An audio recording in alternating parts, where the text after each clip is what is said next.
أعوذ بالله من الشيطان الرجيم بسم الله الرحمن الرحيم بسم الله الرحمن الرحيم الحمد لله رب العالمين وبه نستعين وصلى الله وسلم على سيد الأنبياء والمرسلين وعلى آله وأصحابه أجمعين ومن تبعهم بإحسان إلى يوم الدين أما بعد معرفت الصحابہ کا یہ دوسرا درس ہے، اور کل کے درس میں جو میں نے بات آپ کے سامنے رکھی ہے، سب سے پہلا جو درس تھا کہ صحابہ رضی اللہ عنہم اجمعین کی سیرت کو پڑھنا، ان کے فضائل سے واقف ہونا اور ان کی کارکردگی کو اپنی معلومات میں لانا، یہ ہمارے واجبات میں سے ہے۔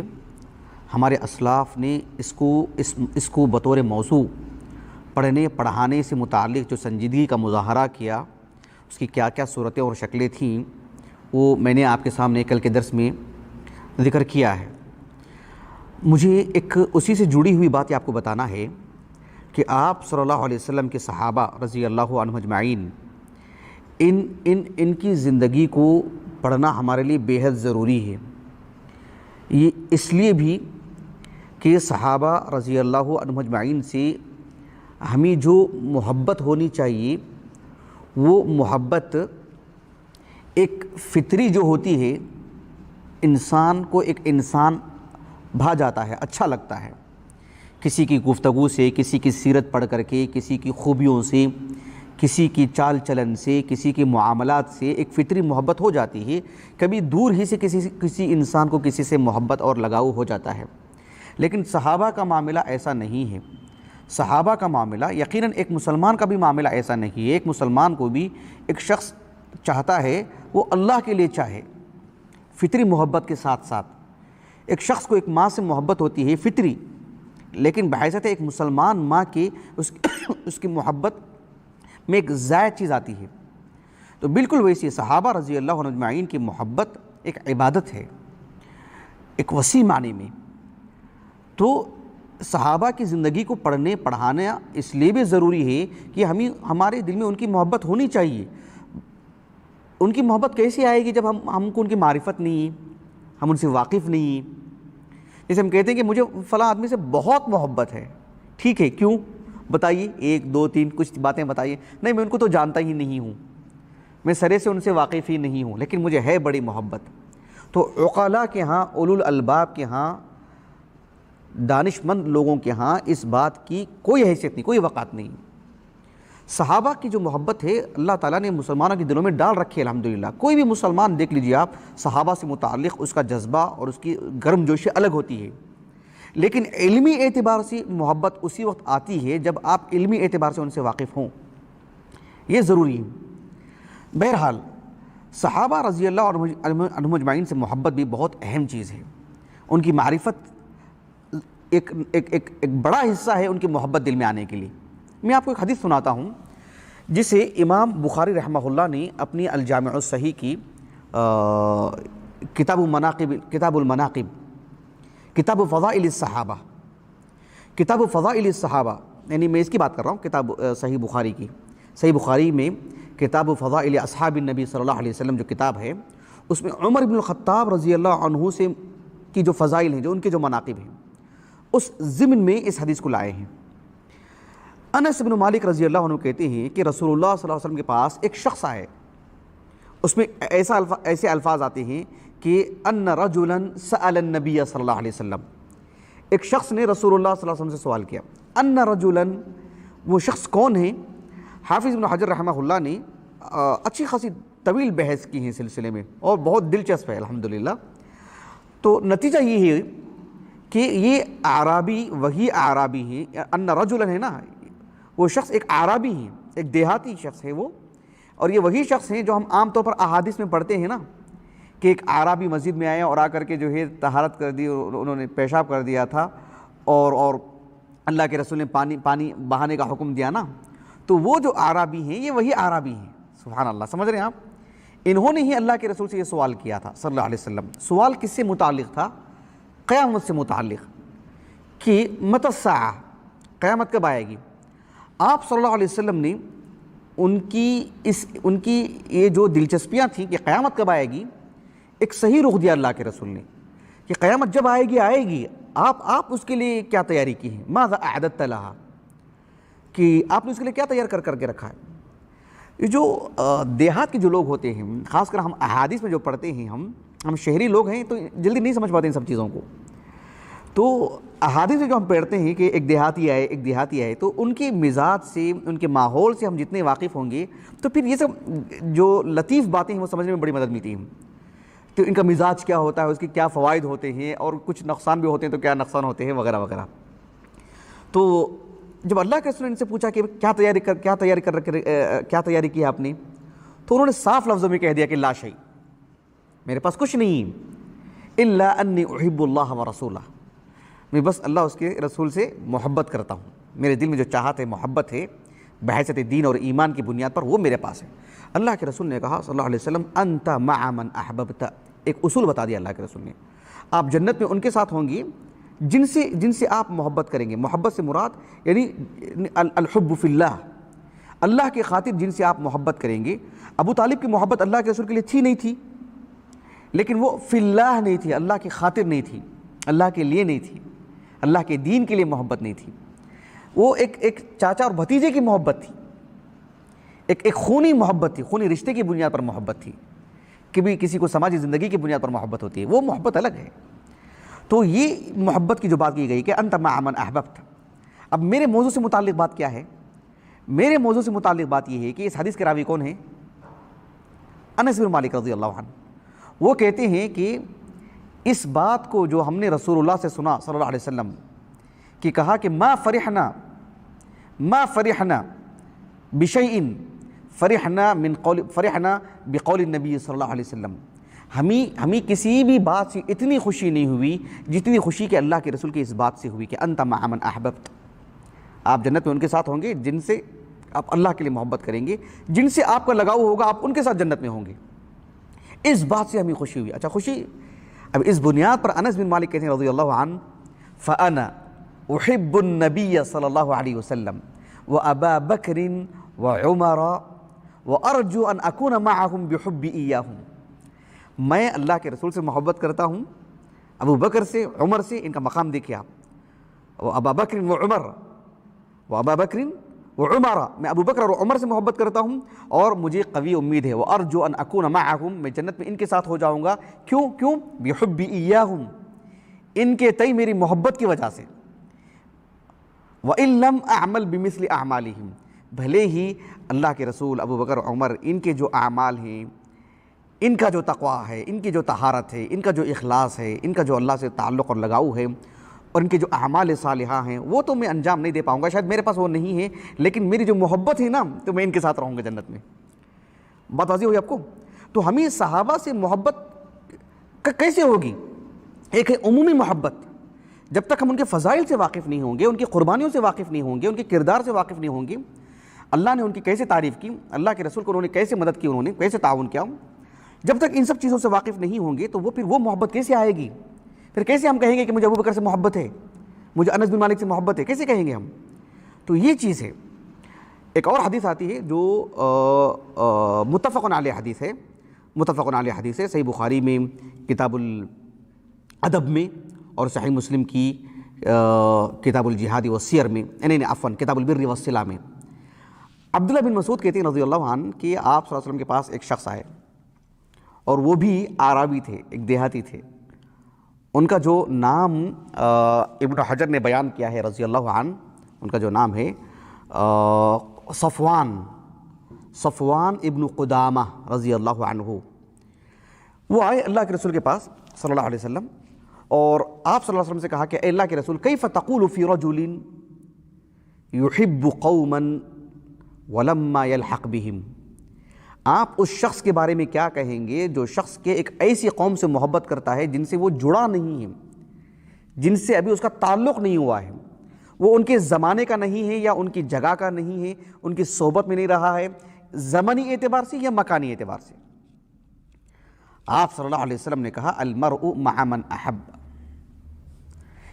ہر شخص ان کے ساتھ ہوگا جنت میں جن سے وہ محبت کرے گا. آج ہم ابو بکر عمر کا زمانہ پائے ہیں، رسول اللہ کا زمانہ پائے ہیں؟ نہیں. المرء مع من احب. تو یہ محبت ایک ہوتی ہے عمومی حیثیت ایک مسلمان کی، ایک ہوتی ہے علم کی روشنی میں جو محبت ملتی ہے، وہ محبت اصل ہے، وہی معیار ہے، وہی اساسی چیز ہے۔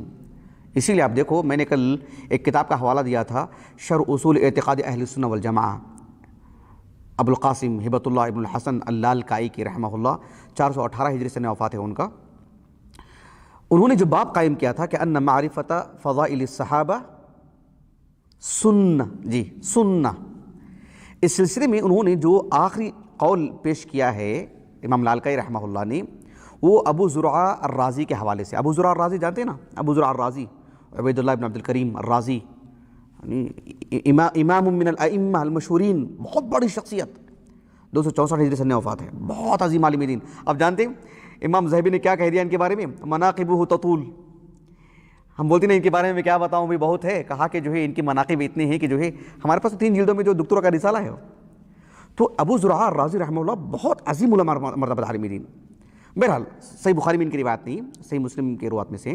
تو ابو زرعہ الرازی رحمہ اللہ اپنے استاذ قبیصہ ابن عقبہ، 215 ہجری سنہ وفات ہے، کتب ستہ کے رجال میں سے ہیں، ان کے حوالے سے کہتے ہیں کہ قبیصہ ابن عقبہ نے کہا کہ حب الصحابۃ کلہم سنہ، رسول اللہ صلی اللہ علیہ وسلم کے کل صحابہ سے محبت یہ ہمارے عقیدے میں داخل ہے، ہمارے منہج میں داخل ہے، ہمارے ایمان کا حصہ ہے۔ من السنہ یعنی یہ مطلب فرض ہے، یہ ہمارے فرائض میں سے، ہمارے واجبات میں سے ہے، ہمارے عقیدے کا حصہ ہے یہ۔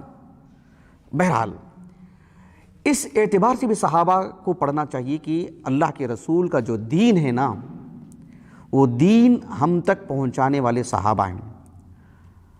بھلا جن سے ہمیں دین ملا ہے ہم ان سے واقف نہیں ہونا ہے؟ ہر 2 اعتبار سے واقف ہونا ہے، یعنی اس اعتبار سے بھی واقف ہونا ہے کہ وہ کون لوگ ہیں، خوش نصیب لوگ ہیں جن کو اللہ رب العالمین نے دین پہنچانے کا ہمیں سبب بنایا، صحابہ۔ اس وجہ سے بھی جاننا ہے کہ آپ دین کن سے لے رہے ہیں۔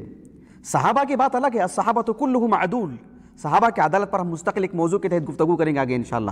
لیکن سند جب آتی ہے تو ایک ایک راوی سے متعلق اسی لیے تو دراسہ کیا جاتا نا، اسی لیے تو ان کے سے متعلق ساری معلومات لی جاتی ہیں کہ آپ دین کن سے لے رہے ہیں، وہ دین لینے کے قابل ہیں کہ نہیں ہیں۔ اس کے لیے اصول ہیں، ضوابط۔ محدثین نے ایک عجیب، ایک انوکھا جو ہے مطلب تعجب خیز کام کیا نا۔ تو صحابہ سے متعلق ہر 2 اعتبار سے واقف ہونا ہے، اس اعتبار سے بھی کہ وہ کون خوش نصیب لوگ ہیں، وہ نام کیا ہے ان کا، کون ہے، ان کی زندگی کیا ہے، اس اعتبار سے بھی کہ جو ہے مطلب وہ صحابہ کی زندگی سے ہم واقف ہوں۔ تو صحابہ سے متعلق اس لیے بھی ہمیں پڑھنا چاہیے کہ وہ شریعت کو کے ناقلین ہیں، وہ شریعت انہی کے واسطے سے ہم تک پہنچی ہے۔ اب دیکھو صحابہ سے متعلق لکھی گئی جو کتاب ہے، قدیم کتاب ابو عمر ابن عبد البر کی رحمہ اللہ، 463 ہجری سنہ وفات ہے، یورپی علماء میں، اندلس کے علماء میں مطلب قداور شخصیت، عظیم عالم دین ابن عبد البر رحمہ اللہ۔ ان کی ایک کتاب ہے الاستیعاب فی معرفت الاصحاب۔ الاستیعاب کیوں نام رکھا انہوں نے، میں انشاءاللہ مستقل بتاؤں گا باذن اللہ تعالی۔ الاستیعاب فی معرفت الاصحاب ان کی جو کتاب ہے، اس کے مقدمے میں انہوں نے لکھا کہ انما وضع اللہ اصحاب النبی صلی اللہ علیہ وسلم فی الموضع الذي وضعهم فیہ، کہا کہ آپ صلی اللہ علیہ وسلم کے صحابہ کو اللہ نے جس جگہ میں رکھا ہے، ان کا جو مقام، مرتبہ، ان کی جو منزلت ہے نا، کہا کہ بثنائہ علیہم من العدالۃ والدین والامانہ لتقوم الحجۃ علی جمیع اہل الملہ، کہ اللہ سبحانہ وتعالیٰ نے صحابہ کا جو مقام بیان کیا ہے نا قرآن میں، احادیث میں، رسول اللہ کے ذریعے سے صلی اللہ علیہ وسلم، یہ ان کی جو عدالت بیان کی گئی ہے، ان کا جو دین بیان کیا گیا ہے، ان کی جو امانت داری بیان کی گئی ہے، سب چیزیں آ گئی اس کے اندر، تاکہ دنیا بھر کے لوگوں پر حجت قائم کرنے کے لیے کہ بما ادوہ عن نبیہم صلی اللہ علیہ وسلم من فریضۃ و سنہ، کہ کل کا کل دین یہی ہیں جو اللہ کے رسول سے امت تک پہنچائے ہیں۔ تو اللہ نے ان کی عدالت بیان کی کہ ان کی شخصیت پر کوئی انگلی نہیں اٹھا سکتا، ان کے دین پر، ان کی امانت داری پر، کیونکہ اللہ کے رسول کا پورا دین انہوں نے ہی پہنچایا ہے۔ ان کی شخصیت ہی اگر متاثر ہو، داغدار ہو، ان میں اگر امانت داری نہ ہو، انہی کا دین متاثر ہو، انہی کی عدالت ساقط ہو تو پھر دین کہاں سے لیں گے آپ؟ تو اللہ نے ان کی عدالت بیان کی. اللہ کی عدالت بیان کرنے کے بعد پھر کسی کی ضرورت نہیں ہے. اللہ نے ان کی تعدیل کی, اللہ نے ان کی ثنا کی, تعریف کی, ان کا دین میں کیا مقام مرتبہ ہے. سبحان اللہ, دیکھ ابن عبد البر نے کتنی بڑی بات کی. اللہ اکبر. اللہ تعالیٰ نے کہا لقد کان لکم فی رسول اللہ اسوۃ حسنہ. یہ سورۃ الاحزاب کی آیت ہے, احزاب کی آیت کا ایک حصہ ہے. اب غور کیجئے کہ اللہ کے رسول ہمارے لیے نمونہ ہے نا. وہ نمونہ کیا ہے؟ وہ پوری احادیث ہے نا, پوری شریعت ہے. اس شریعت کو پہنچانے والے کون لوگ ہیں؟ کون وہ نمونہ ہم تک پہنچائیں؟ ان کی شخصیت ہی اگر داغدار ہو, ان کی شخصیت ہی مجہول ہو, ان کی شخصیت ہی مطلب کیا کہتے ہیں یعنی ساقط الاعتبار ہو, تو پھر اس نمونے کو کیسے لیں گے آپ؟ اللہ نے اس نمونے کی حفاظت کی, اس نمونے کو ایک محفوظ ایک معتبر لوگوں سے, مستند لوگوں سے, جن کے فضائل اللہ نے بیان کیے, جن کی تعریف اللہ نے کی, اللہ سبحانہ و تعالیٰ نے اس نمونے کو ان افراد کے ذریعے سے امت کو پہنچایا آگے. متواضع ہو آپ کو. صحابہ کی زندگی کو اس لیے بھی پڑھنا چاہیے کہ آپ علیہ الصلوۃ والسلام کے صحابہ یعنی یہ اللہ کے رسول صلی اللہ علیہ وسلم کہ صدق نبوت کی دلیل کی حیثیت رکھتے ہیں. اللہ تعالیٰ نے کہا سورۃ الفتح کے آخری آیت ہے, محمد الرسول اللہ والذین معه اشداء علی الکفار رحماء بینہم تراہم رکعا سجدا یبتغون فضلا. یہ جو آیت کریمہ ہے نا, یہ جو آیت کریمہ ہے, یہ آیت کریمہ میں صحابہ کی تعریف ہے. مستقل ہم دراسہ کریں گے اس کا انشاءاللہ.